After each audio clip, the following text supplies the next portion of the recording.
Access Minnesota. Issues that matter to you. Access Minnesota brings you the newsmakers and the stories that shape our everyday lives, with analysis from University of Minnesota faculty experts. As more of our news and information comes from new media, it's not always clear how the laws and ethics established for traditional journalists apply today. This month on Access Minnesota, we look at a recent court case involving a Minnesota blogger who is sued for defamation and what the case means for the First Amendment rights of bloggers. First, we talk with Jane Kirtley, the Silha Professor of Media Ethics and Law at the School of Journalism and Mass Communications at the University of Minnesota.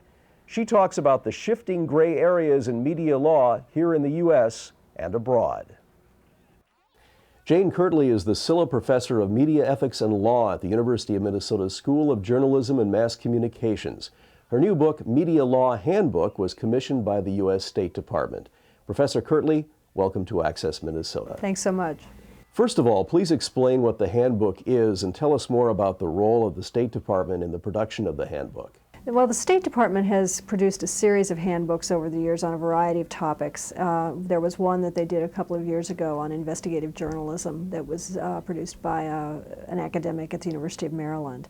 They approached me because I had done some work for them previously going overseas to talk about media law and media ethics and asked me if I'd like to write this book. And the idea behind it is to provide basically a universal, to the extent that it's possible to do that, universal primer on media law. And the book has already been translated into 3 languages and supposedly will be translated into even more. And it's being made available to journalists and citizen journalists and also legislators, government officials, and people that are involved in various kinds of NGOs, basically to promote freedom of the press in developing democracies around the world. Tell us, what is a free press society? Well, you know, my own view is, and I think that of the State Department and probably any mature democracy, is that you can't have a democratic society without a free press. That those two things really go hand in hand, because if the public doesn't have an independent source of information, it can't participate in a meaningful way in its own governance. So the heart of this book, I think, really is to say that any country that aspires to being a true democracy really has to support the idea of a free press. What qualities and responsibilities should journalists possess in a free press society? You know, I'm always a little nervous when I hear the word responsibility, because from an ethical standpoint, I believe very strongly that journalists have a variety of responsibilities: to be truthful, to be accurate, to operate in a way where they're balancing competing interests such as the right to individual privacy and the right of the public to know, the needs of government to maintain certain secrets for national security, but also the necessity to press the government if it's being too secretive. But those are fundamentally, to me, ethical issues that government really doesn't have any business requiring or proscribing or regulating in any way. And in many emerging democracies, one of the problems is that because of the heritage of authoritarian states, there's this tendency to think that government, whoever is in government, knows best about what the media should do. My view is that this is really something that the public has to decide. And given enough options in terms of various sorts of media sources, they will choose, we hope, the ones that provide the most accurate, the most complete kind of journalism and the best information. And with the rise of new media, we see more citizen journalists, bloggers. Do the ethics that apply to professional journalists also apply to non-professionals? Well, I think it depends on what the professional is aspiring to be. A lot of people that are using social media to communicate do not consider themselves to be engaging in journalism, and although they sometimes get a shock when somebody sues them under a libel or an invasion of privacy theory and suddenly learn that their communication is not absolutely protected either by the First Amendment or any other law. The reality is that I think we can't expect to hold those kinds of people to the same standards that a legacy journalist, a traditional journalist, might choose to follow. legally, in other words, they're going to face the same responsibilities. But from an ethical perspective, I think that varies a lot. For example, bloggers and others who use social media often have a very opinionated agenda. They have affiliations, they have a viewpoint. Nothing wrong with that.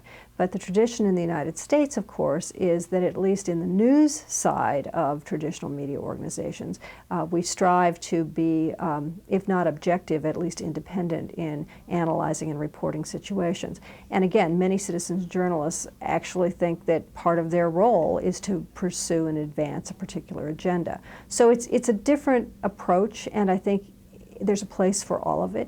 But what it does do is impose a great responsibility on the consumer of that information to put it into context and to try to determine really, you know, who's the dog, or what's the dog in this particular fight. In the United States and other countries, most news organizations have their own ethics policies. What do these policies usually entail, and why has it been left up to the individual news organization to a large extent to set those kind of policies? Well, the answer to why it's been left up to the individual organizations is because in the United States, we don't license the press. It's true, for example, that if you're operating a television station, you have to get a license from the FCC, but individual journalists are not subject to any kind of governmental licensing or vetting. And if a news organization decides it wants to terminate the services of a journalist, there's nothing to stop that journalist from going someplace else and getting a job, because in the United States it's really left to that form of self-regulation, which is mandated by the First Amendment. So I think that's the reason. And what's interesting to me about it is that even though there's no legal mandate that would require journalists to have codes of ethics or codes of conduct, most of them actually do. And I think traditionally they have focused a great deal on conflicts of interest, financial interests, for example, or being married to somebody in a particular field and then not reporting on that topic, not wearing campaign buttons or having a political campaign sign in your yard. These are all important things, but I think sometimes they matter almost more to journalists than they do to the public. The public is a little cynical about the press these days, and I think a lot of them assume that journalists come in with their own sets of beliefs. And I think the key these days is not so much to eradicate those beliefs or to act as if you don't have them, but rather to be transparent about them. And if you've got an unavoidable conflict of interest, to make that very clear. I think the public is sophisticated enough to understand that if you say, here's the reality of where I sit, who I am, read my reporting through that prism, I think people are comfortable with that. Access Minnesota will return after these messages.